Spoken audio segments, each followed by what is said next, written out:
Sejarahnya, Yesus itu lahir di kota Nazaret. Nazaret. Namanya kota apa? Nazaret. Maka zaman dulu orang-orang itu dinamakan berdasarkan tempat lahirnya.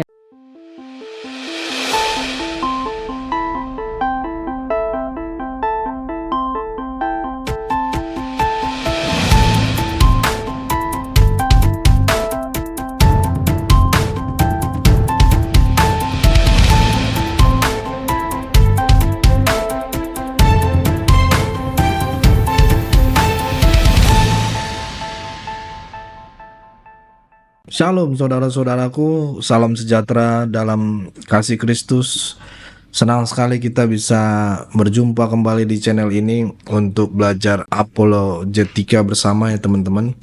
Kali ini kita akan membahas sesuatu yang cukup menarik mengenai pernyataan Ustadz Felicio ya. Ada satu hal yang beliau sampaikan tapi ternyata keliru gitu secara sejarah dan Alkitab gitu ya. Mari kita bahas bersama. Sejarahnya, Yesus itu lahir di kota Nazaret. Nazaret. Namanya kota apa? Nazaret. Maka zaman dulu orang-orang itu dinamakan berdasarkan tempat lahirnya. Nah, itu tadi videonya teman-teman. Seringkali kita melihat beberapa mualaf yang mendapatkan gelar ustadz ya, justru lebih banyak berbicara mengenai agama sebelumnya ketimbang fokus kepada ajaran baru yang mereka anut gitu ya. Padahal bukankah lebih baik memperdamaikan iman yang sekarang dibandingkan terus-terus gitu ya, terus-menerus mencari celah untuk menjatuhkan keyakinan lain gitu ya. Sayangnya teman-teman, ada banyak di antara mereka yang lebih memilih jalan ini. Nah, seolah-olah ingin terlihat lebih pintar di hadapan pengikutnya. Tapi bagi kita yang sudah memahami kebenaran, hal seperti ini justru terlihat aneh.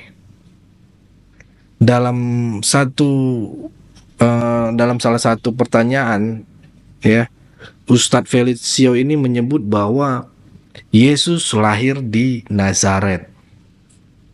Pernyataan ini jelas keliru teman-teman.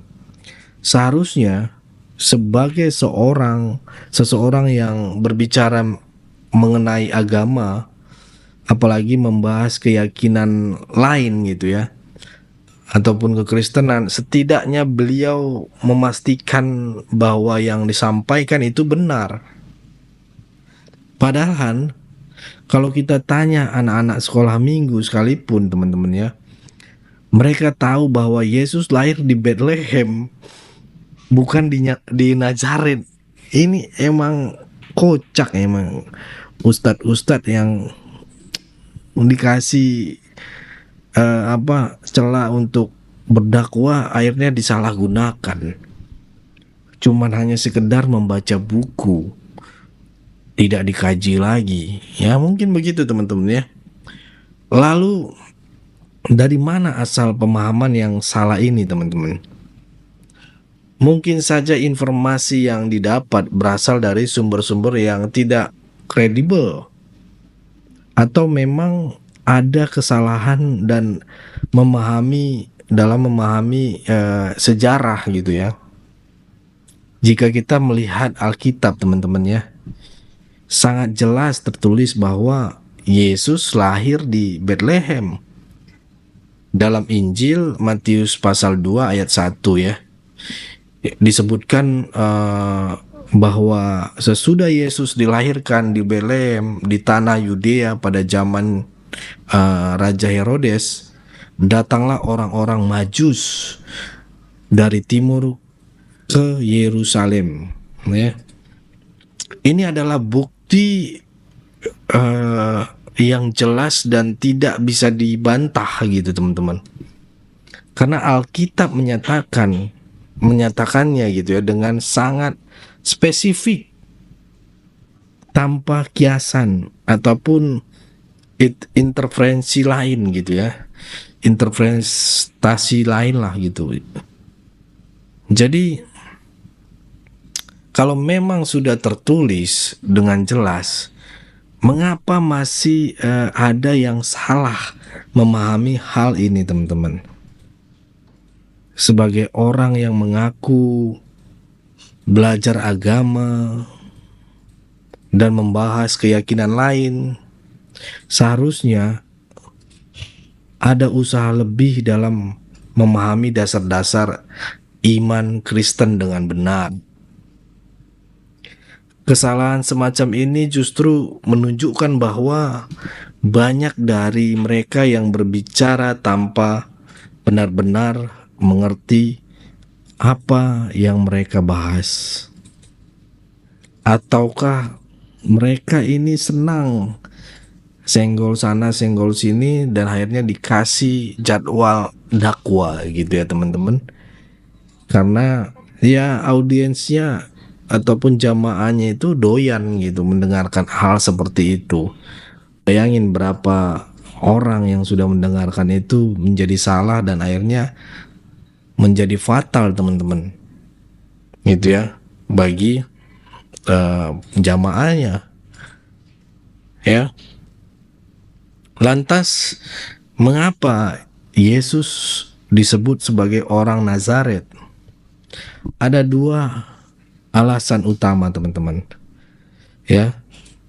Pertama, karena kedua orang tuanya Yusuf dan Maria berasal dari Nazaret.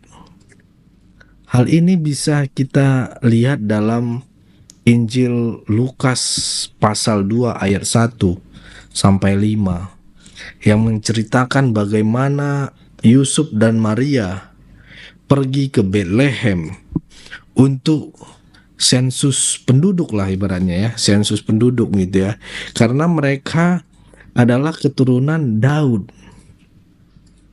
Nah, alasan kedua adalah karena Yesus dibesarkan di Nazaret. Setelah Herodes mati ya, malaikat Tuhan menampakkan diri kepada Yusuf dalam mimpi dan memerintahkan mereka untuk kembali ke Israel. Karena Arkelius ya, anak Herodes, berkuasa di Yudea. Yusuf pun membawa keluarganya ke Galilea dan menetap di kota Nazaret. Inilah sebabnya Yesus disebut sebagai orang Nazaret. Bukan karena ia lahir di sana gitu, teman-teman ya. Ini kesalahan, kekeliruan dari Ustadz Felicio ini. Ya semoga aja beliau mendengar, menonton dan meminta maaf gitu ya atas kesalahan. Karena ini bahaya juga untuk sejarah kalau dia mendakwakan ini terus-terusan dan jemaahnya merasa ini benar, akhirnya kekeliruan ini makin bertumbuh gitu, teman-teman ya. Jadi kita harus menjelaskan gitu ya. Ya. Melainkan karena di sini juga keluarganya berasal dari sana gitu dan ia dibesarkan di tempat itu gitu. Jadi sangat jelas ya bahwa pernyataan Ustadz Felicio mengenai kelahiran Yesus di Nazaret adalah sebuah kesalahan besar, kekeliruan besar, dan tidak ada jalurnya gitu yang dia melihat dari setengahnya gitu, dari jarak jauh gitu. Ibaratnya dia melihat meja yang dari lihat pandangan dia cuman berkaki dua, ternyata setelah dilihat dari sudut yang berbeda berkaki 4 gitu kan. Ini adalah sesuatu yang bahkan anak-anak sekolah minggu pun tahu sebenarnya teman-teman. Maka jika seseorang ingin membahas sejarah agama lain, hendaknya ia lebih berhati-hati dan memahami dengan baik apa yang ia bicarakan. Ya, jangan sampai hanya karena ingin terlihat pintar, terlihat cerdas di depan pengikutnya gitu ya, malah ujung-ujungnya yang terjadi menyebarkan informasi yang salah gitu ya teman-teman. Ya, itulah yang bisa saya bagikan teman-teman. Jadi kesimpulannya, kita harus lebih kritis dalam menerima informasi, terutama yang menyangkut sejarah dan keyakinan gitu ya. Jangan mudah percaya dengan klaim-klaim yang tidak didukung oleh fakta. Karena saya juga dibagikan sama teman sahabat saya non Kristen gitu ya, Muslim juga gitu. Ini apa maksudnya bro? Benar nggak ya? Nah, menurut saya ini keliru ya. Makanya saya juga sedikit tergelitik untuk mengangkat ini gitu. Ya, kita juga harus memahami gitu ya, bahwa memperkuat iman tidak berarti harus merendahkan keyakinan orang lain gitu. Lebih baik berbicara berdasarkan kebenaran daripada hanya berbicara untuk menyenangkan kelompok tertentu. Nah itu teman-teman, bagaimana menurut saudara-saudaraku? Apakah kalian pernah menemukan kesalahan serupa yang disampaikan oleh tokoh-tokoh tertentu ataupun pendakwa-pendakwa tertentu ataupun ustadz yang ngaku mualaf gitu ya? Silakan tinggalkan komentar kalian di bawah karena saya ingin tahu pandangan kalian tentang hal ini. Jangan lupa juga untuk membagikan video ini agar semakin banyak orang yang mengetahui kebenaran dan bisa berdiskusi bersama. Sampai jumpa di video berikutnya. Shalom dan Tuhan Yesus memberkati kita semua. God bless you all. Ayo berpartisipasi dalam kebaikan bersama Yayasan Cipto Pelito Kasih. Mari kita bersama-sama memberikan sedikit berkat dan menyisihkan sebagian dari yang kita miliki untuk mendukung rumah Yayasan Cipto Pelito Kasih. Yayasan ini membimbing dan mengajarkan 30-an anak yang membutuhkan bimbingan dan pendidikan. Dengan partisipasi saudara, kita dapat memberikan harapan baru dan masa depan yang lebih baik bagi mereka. Tidak perlu banyak, bahkan bantuan kecil saudara sangat berarti bagi anak-anak ini. Mari kita ambil bagian dalam misi mulia ini dan bersama-sama membawa perubahan yang positif dalam kehidupan mereka. Kami percaya bahwa setiap kebaikan yang Anda berikan akan dibalas berlipat ganda. Tuhan Yesus memberkati saudara semua yang telah berpartisipasi dalam mendukung rumah Yayasan Cipto Pelito Kasih. Shalom Saudara Sentral Kristen Indonesia. Saudara yang mau mendukung pelayanan misi kami untuk terus bisa mengumandangkan penginjilan Sentral Kristen Indonesia, bisa melalui Bank Rakyat Indonesia 0421 0100 4996 560 atas nama Sentral Kristen Indonesia, dan bisa melalui QRIS ini. Silakan scan barcode QRIS ini melalui mobile banking saudara. Tujuan dari pelayanan misi ini adalah untuk menjangkau banyak jiwa di pelosok-pelosok desa yang rindu untuk mendengarkan firman Tuhan, dan untuk kegiatan apoleget yang menjalani penginjilan ke desa-desa untuk bisa terus mengabarkan kabar baik di seluruh tanah Indonesia. Selain melalui media sosial YouTube, kita tetap terus bisa menyuarakan kabar baik secara offline.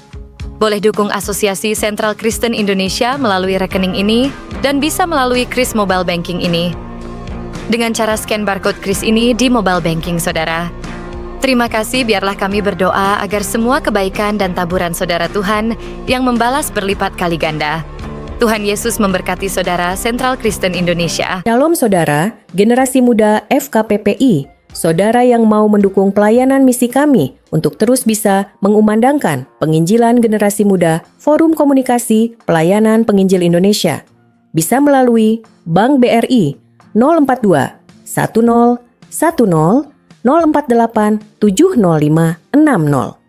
Atas nama Generasi Muda FKPPI, Forum Komunikasi Pelayanan Penginjil Indonesia, dan bisa melalui kris ini, silakan scan barcode kris ini melalui mobile banking saudara. Tujuan dari pelayanan misi ini adalah untuk menjangkau banyak jiwa di pelosok-pelosok desa yang rindu untuk mendengarkan firman Tuhan dan untuk kegiatan apoleget yang menjalani penginjilan ke desa-desa untuk bisa terus mengabarkan kabar baik di seluruh tanah Indonesia. Selain melalui media sosial YouTube, kita tetap terus bisa menyuarakan kabar baik secara offline. Boleh dukung asosiasi ini melalui rekening ini dan bisa melalui kris mobile banking ini. Dengan cara scan barcode kris ini di mobile banking saudara. Terima kasih, biarlah kami berdoa agar semua kebaikan dan taburan saudara Tuhan yang membalas berlipat kali ganda. Tuhan Yesus memberkati saudara